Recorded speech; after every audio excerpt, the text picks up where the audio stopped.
Well, good morning, everyone. Morning. Baik, terima kasih atas kesempatannya. Di sini kami dari kelompok 1, kami akan mendiskusikan dari beberapa pertanyaan. Namun sebelum kami mendiskusikan, saya ingin memperkenalkan dari kelompok 1. Yang pertama yaitu Sri Mulyana. Yang kedua, saya sendiri, Eva Yulianingsih. Yang ketiga, Nur Fadila, yang keempat Nurmala Yantiamar, dan yang terakhir yaitu Muhammad Irham. Baik, langsung saja kami akan diskusikan untuk pertanyaan pertama yaitu a student who interrupts a lecture when he or she is giving a lecture is rude. Jadi pertanyaan yaitu mahasiswa yang menyela dosen saat dia sedang diberikan atau menjelaskan adalah hal yang tidak sopan.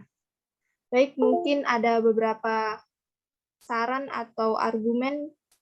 Nah, untuk saya sendiri, saya setuju dengan pernyataan ini yang mengatakan bahwa mahasiswa yang menyela dosen saat menjelaskan itu adalah hal yang tidak sopan. Karena sebagai mahasiswa sepatutnya kita harus mengatur bagaimana cara sikap kita bersikap terhadap dosen, karena kita tahu bahwa setiap dosen memiliki kepribadian dan peraturan dalam proses belajar mengajar di kampus. Mungkin kalau ada pertanyaan mungkin bisa di akhir penjelasan sehingga tidak menimbulkan kesan yang tidak sopan. Mungkin ada teman-teman yang ingin menambahkan atau ada saran.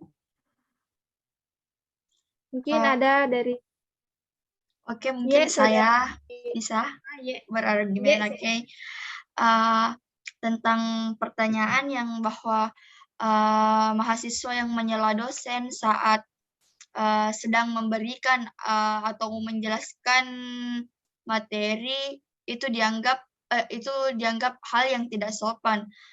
Menurut saya setuju dengan hal tersebut bahwa menyela itu merupakan hal yang tidak sopan. Because why? Berbicara itu adalah salah satu kegiatan yang dilakukan manusia setiap hari. Tata krama berbicara itu adalah sopan santun dalam berbicara yang menunjukkan kualitas pribadi seseorang. Nah, dalam berbicara juga kita itu harus menggunakan bahasa yang sopan, membiasakan salam, intonasi yang harus dijaga, serta menghindari kosakata kasar serta kita juga bisa menggunakan kata-kata seperti maaf, tolong, dan terima kasih.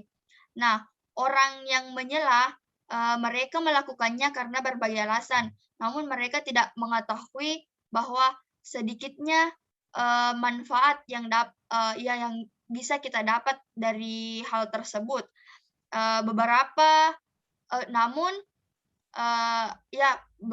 Sedikit manfaat bahwa kita bisa mengembangkan percakapan dari hal tersebut. Dan beberapa dari mereka melakukan hal tersebut karena tidak mendengarkan, tidak memperhatikan seseorang dalam memberikan suatu penjelasan. Oke, mungkin masih ada teman-teman yang ingin menambahkan argumennya. Mungkin saya bisa menambahkan silakan. tentang mahasiswa yang menyela dosen saat dosen sedang memberikan penjelasan. Hal ini boleh-boleh saja dilakukan asalkan dengan catatan dilakukan dengan sopan dan niat yang baik. Interupsi tidak akan mengganggu pembicaraan dosen. Yang kedua, meminta izin dan mengucapkan maaf karena telah memotong pembicaraan dosen. Yang ketiga, pastikan bahwa pendapat yang kita sampaikan sangat urgent dan berbobot. Yang keempat adalah perhatikan waktu interupsi yang tepat. Seperti itu. Baik, jadi untuk yang lainnya bagaimana, setuju kalau misalnya menyela itu merupakan hal yang tidak sopan, namun dapat dilakukan dengan catatan atau dengan konteks tertentu. Bagaimana? Yang lain setuju? Yes, setuju. Setuju. Baik, mungkin bisa dilanjut untuk soal berikutnya ya. Nah, untuk soal berikutnya yaitu a student who interrupts a lecture is disrespectful. Nah, dalam hal ini yang dimaksud adalah mahasiswa yang menyela dosen tidak sopan. Ini soalnya masih hampir sama dengan soal nomor 1. Mungkin saya bisa sedikit memberikan argumen. Nah, menurut saya sangat setuju yang dikatakan bahwa mahasiswa yang menyela dosen itu merupakan hal yang tidak baik. Karena saya setuju dengan pernyataan ini, di mana sepatutnya mahasiswa itu mengingatkan mahasiswa harusnya lebih tahu sopan santun apabila dosennya lagi mengajar, dosennya lagi menjelaskan, sehingga menurut saya pribadi ini hal yang tidak sopan dan mungkin tidak harus dilakukan apabila ketika dosen sedang menjelaskan kita langsung menyela atau memotong pembicaraan daripada dosen. Mungkin itu saja dari saya. Mungkin ada dari teman-teman yang lain yang ingin menambahkan. Mungkin saya ingin menambahkan tentang pertanyaan yang kedua ini, yang tentang mahasiswa yang menyela dosen itu tidak sopan. Ya, sama seperti sebelumnya, saya sangat setuju dengan hal tersebut. Karena seperti yang sudah diketahui bahwa menyela atau memotong pembicaraan merupakan hal yang tidak sopan atau hal yang tidak dibenarkan. Seperti yang dijelaskan sebelumnya bahwa berbicara itu salah satu kegiatan yang sering dilakukan oleh manusia. Nah, namun pada dasarnya setiap orang itu memiliki hak untuk didengarkan, sehingga hak dia untuk berbicara tidak bisa dipangkas begitu saja tanpa ada alasan yang bisa dibenarkan. Percayalah, kendati pun kita pikir bahwa menyela itu memotong pembicaraan itu dengan alasan-alasan seperti untuk mengajukan pertanyaan, menawarkan solusi untuk suatu masalah atau menunjukkan bahwa kita mengerti, itu ada beberapa orang yang memikirkan bahwa itu sopan, tapi sebagian besar orang memikirkan itu tidak sopan dan hampir selalu berdampak negatif terhadap interaksi antara manusia dengan manusia. Memotong pembicaraan memang sepertinya melambangkan bahwa kita peduli dengan apa yang mereka jelaskan. Memang seperti yang saya jelaskan sebelumnya bahwa memang kita juga ada kalanya kita perlu menyela sesuatu, tetapi dengan cara yang mematuhi tata krama seperti yang dijelaskan saudara Irham sebelumnya pada pertanyaan sebelumnya. Ya, mungkin sekian dari saya. Mungkin ada teman-teman yang ingin menambahkan lagi. Mungkin ada yang lain, teman-teman. Jadi kalau dari saya sama Mala setuju tentang konteks ini dibilang tidak sopan, tapi juga dengan catatan tertentu. Dan mungkin ada dari teman-teman yang lain.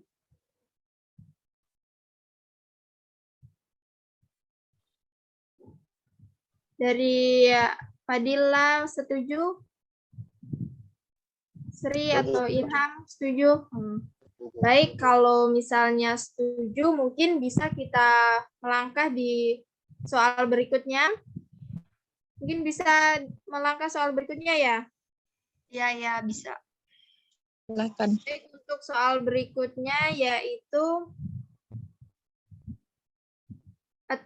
attacking someone's opinion is the same as attacking them on a personal level. Jadi yang dimaksudkan di sini yaitu menyerang pendapat seseorang sama dengan menyerang secara pribadi. Mungkin ada yang mau memberikan bagaimana setuju dengan statement ini? Nah, kalau dari saya sendiri, saya juga setuju dengan pernyataan tersebut. Kenapa? Karena saya pikir hal itu juga akan berdampak pada diri kita sendiri dalam menyampaikan pendapat pada saat berbicara.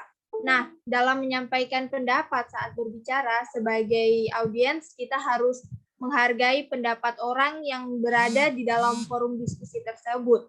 Dan jikapun kita sendiri tidak setuju dengan pendapatnya, kita tidak perlu menyerangnya, cukup memberikan saran, memberikan solusi.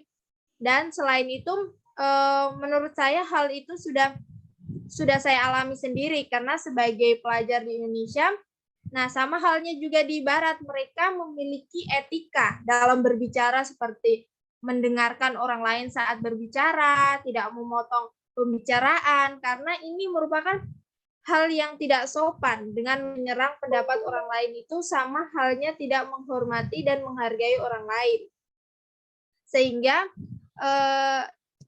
dalam hal ini jangan terlalu banyak mengkritik orang di depan umum. Siapapun itu yang Anda kritik akan merasa mungkin sakit hati dan Anda membuka kelemahan di hadapan orang banyak atau di hadapan orang ramai. Mungkin hal ini pun akan mempengaruhi penilaian orang lain kepada diri kita sendiri. Jika Anda berani mengkritik orang lain di hadapan orang banyak, orang-orang pun akan takut untuk berteman atau berada di dekat Anda karena takutnya kita akan membongkar atau memberikan penilaian yang buruk. Mungkin itu dari saya. Mungkin ada yang lain, teman-teman, apa setuju? Setuju. Iya, betul. Mungkin yang lain setuju juga ya sama pendapat kita. Ya. Nah, baik, kita lanjut di pertanyaan selanjutnya, yaitu it is better if one does not hurt or offend others by arguing with them about their points of view. Nah, yang dimaksudkan dalam pernyataan ini yaitu menyatakan bahwa lebih baik jika seseorang tidak menyakiti atau menyinggung orang lain dengan berdebat dengan tentang sudut pandang mereka. Nah, mungkin ada teman-teman setuju atau tidak dengan statement ini? Maybe saya Yes. dengan statement tersebut bahwa lebih baik tidak menyakiti seseorang atau menyinggung seseorang itu melalui perdebatan, itu saya sangat setuju. Karena kenapa?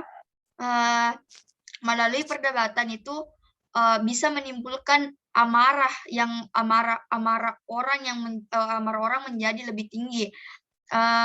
Terus jika seseorang melakukan perdebatan, pola pikirnya itu adalah masing-masing pihak akan merasa benar dan menganggap pihak lainnya itu salah. Mereka itu tidak memikirkan kebenarannya, dan ini akan menimbulkan perdebatan yang lebih parah. Mereka juga cenderung tidak lagi berperasaan dan sudah kurang objektif.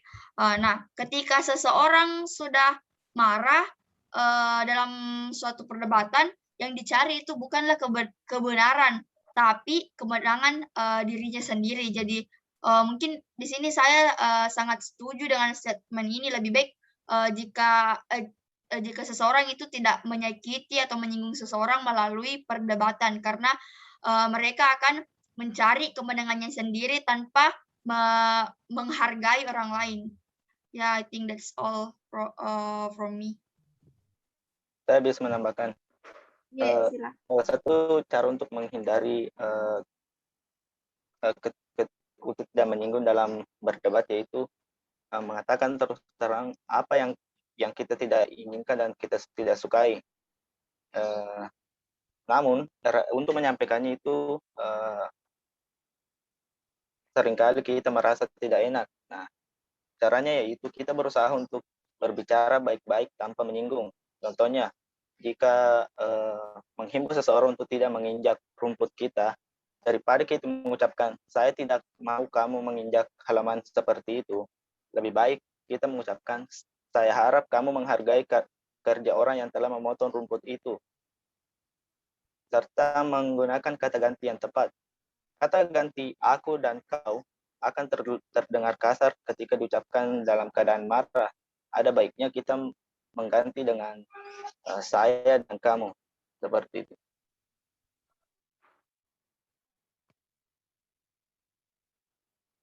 Baik, mungkin yang lain setuju? Ya, Apa setuju semua? ya Nah, setuju. mungkin bisa saya lanjut di soal berikutnya, yaitu nomor 5 ya. It is polite and tactful not to write about a topic in a straightforward way. Nah, dalam hal ini pernyataannya yaitu jadi dalam hal ini pernyataannya yaitu adalah sopan dan bijaksana untuk tidak menulis topik secara langsung. Nah, di sini konteksnya yaitu sopan dan bijaksana untuk tidak menuliskan topik secara langsung. Mungkin ada teman-teman yang memberikan argumennya. Saya. Ya, silakan dari Jadi Sri. menurut saya setuju dengan argumen ini, di mana itu sopan jika tidak menulis secara langsung topik yang sedang dibicarakan, karena jika dalam dunia pendidikan misalnya ketika seorang dosen sedang menjelaskan, nah kemudian ada mahasiswanya yang langsung menulis apa yang dijelaskan, nah dosen ini mungkin akan merasa tersinggung, dia akan merasa tidak dihargai. Ada alangkah baiknya jika mereka menyimaknya terlebih dahulu, kemudian setelah menyimak, mungkin jika sudah dipersilahkan oleh dosen untuk menulis topik tersebut, maka mahasiswa tersebut bisa menulisnya. Nah, sekian dari saya. Mungkin ada yang ingin menambahkan. Oke, saya ingin menambahkan. Ya, silakan. Statementnya sopan dan bijaksana untuk tidak menulis topik secara langsung. Saya setuju dengan Sri Mulyana. Pertama kita harus menyimak agar dosen merasa dihargai. Tetapi ada juga mahasiswa yang langsung menulis topik secara langsung agar bisa membaca ulang atau mempelajari kembali di dalam catatannya tersebut. Karena seringkali ketika dosen telah selesai menjelaskan topik tersebut, banyak pertanyaan yang muncul, sehingga kadang-kadang juga kita melupakan apa yang disampaikan dalam topik tersebut. Tetapi saya setuju bahwa sopan dan bijaksana untuk tidak menulis topik secara langsung. Sekian.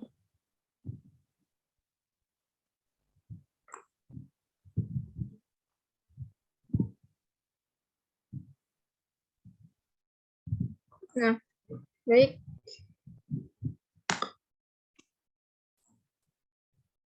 Nah, mungkin dari saya sendiri, saya juga setuju kalau misalnya hal tersebut tidak sopan, karena alangkah baiknya jika kita lebih mendengarkan atau lebih memahami dulu apa yang disampaikan, kemudian kita baru memberikan pendapatnya. Jadi saya sangat setuju dengan statement ini. Mungkin yang lain setuju? Setuju. Baik. Mungkin bisa melangkah ke soal berikutnya, yaitu soal nomor 6. Being critical of others' ideas shows you are a negative person. Nah, dalam hal ini pernyataannya yaitu menjadi kritis terhadap ide-ide orang lain menunjukkan bahwa Anda adalah orang yang negatif. Mungkin ada teman-teman yang mau memberikan statementnya? Saya. Ya, silakan. Ya, jadi menurut saya tidak setuju dengan pernyataan tersebut yang mengatakan bahwa menjadi kritis terhadap ide-ide orang lain menunjukkan bahwa Anda adalah orang yang negatif. Pada dasarnya berpikir kritis itu sangat dibutuhkan, terutama dalam dunia pendidikan. Kita sebagai mahasiswa misalnya tidak bisa langsung mencerna ide orang, tidak bisa langsung menerima. Kita harus berpikir apakah ide tersebut baik, atau menganalisis, mengevaluasi pemikiran pihak lain. Mungkin sekian dari saya. Jika ada yang ingin ditambahkan, silahkan.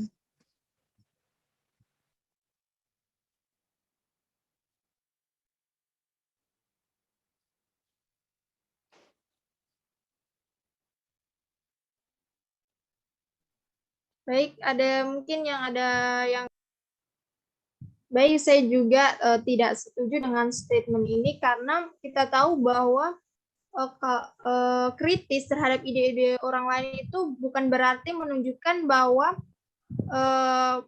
kita orang yang negatif. Pada dasarnya berpikir kritis itu terhadap ide-ide orang lain sangat dibutuhkan. Nah, dalam hal ini berpikir kritis bukanlah tentang mencari kelemahan dari orang lain, melainkan metode berpikir yang lebih hati-hati dan memperhatikan kemungkinan lain yang dapat menghasilkan keputusan yang lebih baik. Mungkin itu saja dari saya. Untuk yang lain? Saya juga setuju dengan hal tersebut.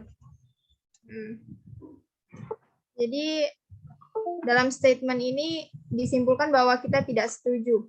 Nah, mungkin bisa dilanjut. Sorry guys, tidak setuju, sorry. Iya. Mungkin bisa dilanjut untuk soal berikutnya, yaitu soal berikutnya untuk nomor 7. Being critical of others' ideas, so you are overconfident in your own judgment and wisdom. Nah, pernyataannya yaitu menjadi kritis terhadap ide orang lain menunjukkan bahwa Anda terlalu percaya diri dengan penilaian dan kebijaksanaan Anda sendiri. Mungkin ada yang ingin memberikan tanggapan dari pernyataan ini? Mungkin saya. Ya, saya persilakan. Argumennya itu menjadi kritis terhadap ide orang lain menunjukkan bahwa Anda terlalu percaya diri dengan penilaian dan kebijaksanaan Anda sendiri. Menurut saya setuju dengan argumen tersebut karena kita tidak boleh langsung menerima pendapat orang lain atau kita harus memiliki pikiran yang kritis karena kita memiliki otak untuk berpikir, mencerna pendapat tersebut, serta kita untuk memiliki hak untuk mengkritik pendapat atau ide orang lain. Untuk mengkritisi pendapat orang lain, kita butuh kepercayaan diri dengan pendapat kita.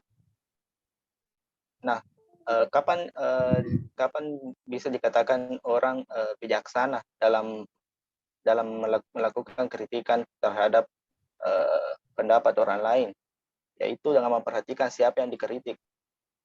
Hubungan yang berbeda tentu berbeda cara pendekatannya. Misalnya, cara berbicara dengan saudara kandung berbeda dari cara berbicara dengan teman sekantor.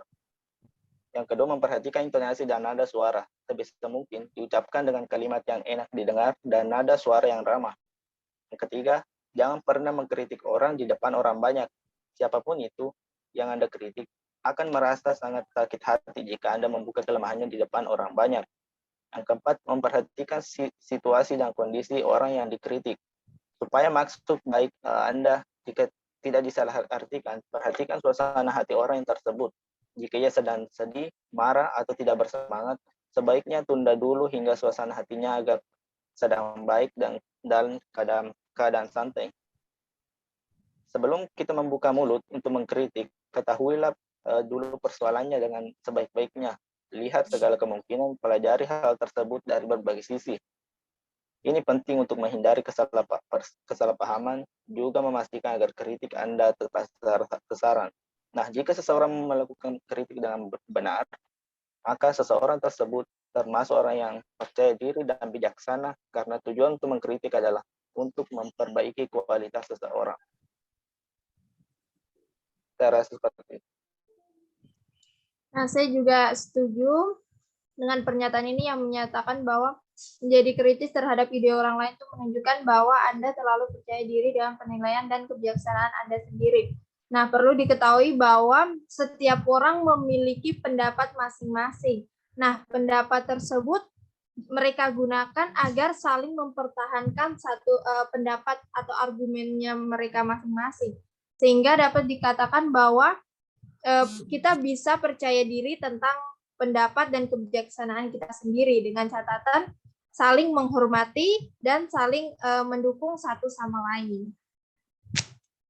Mungkin yang lain setuju dengan pendapat kami? Setuju. Setuju. Baik, mungkin bisa dilanjut ke soal yang terakhir, yaitu if you paraphrase other people's idea, you don't have to say where the ideas come from. Nah, dalam hal ini pernyataannya yaitu jika Anda memparafrasekan ide orang lain, Anda tidak perlu mengatakan dari mana ide itu berasal. Mungkin ada yang ingin memberikan argumennya? Oke, saya. Ya, silakan. Oke, the statement, jika Anda memparafrasekan ide orang lain, Anda tidak perlu mengatakan dari mana ide itu berasal. Oke, menurut saya tidak setuju dengan hal tersebut, karena itu sama saja mengakui bahwa itu adalah pemikiran diri sendiri, bukan dari pemikiran orang lain. Sebaiknya nama sumber harus tetap dicantumkan agar lebih jelas. Jika nama sumber tidak dicantumkan, sama saja kita melakukan plagiat, karena telah mengambil pemikiran orang lain dan mengatakan bahwa itu adalah pemikiran kita. Sebaiknya sumber dicantumkan, yang membedakannya hanyalah cara menyikapinya dengan melakukan parafrase menggunakan susunan kalimat sendiri dari sumber asli dengan tetap mencantumkan sumber, karena ini adalah suatu keharusan dalam menghargai pemikiran seseorang yang akan diparafrasekan. Ketika seseorang memberikan gagasan, informasi pun opini yang bukan buah pikir, penulis sumber adalah sebuah keharusan dalam mencantumkan sumber. Saya pikir itu saja. Nah, betul. Saya juga sependapat dengan Nur Fadila. Saya tidak setuju dengan statement ini. Dengan alasan untuk menghargai karya atau ide orang lain, jadi kita harus memberikan sumber tersebut. Mungkin yang lain setuju? Ya, setuju. Saya mungkin sama dengan saudara Eva dan Nur Fadila, saya tidak setuju dengan statement tersebut bahwa jika kita memparafrasekan suatu karya itu, kita tidak perlu mencantumkan sumbernya. Saya tidak setuju dengan statement tersebut karena mengapa? Kita harus menghargai sama yang dijelaskan tadi saudara Eva dengan Nur Fadila bahwa disinilah cara kita untuk memberikan penghargaan secara intelektual terhadap pemilik sumber referensi, dan juga jika kita mencantumkan sumber ini dapat membantu seseorang untuk mengetahui konsep dari suatu karya kita itu berasal dari mana. Ya, mungkin sekian dari saya. Jadi intinya yang nomor 7 itu nomor 8 tidak setuju karena kita harus saling menghargai ide atau pendapat orang lain.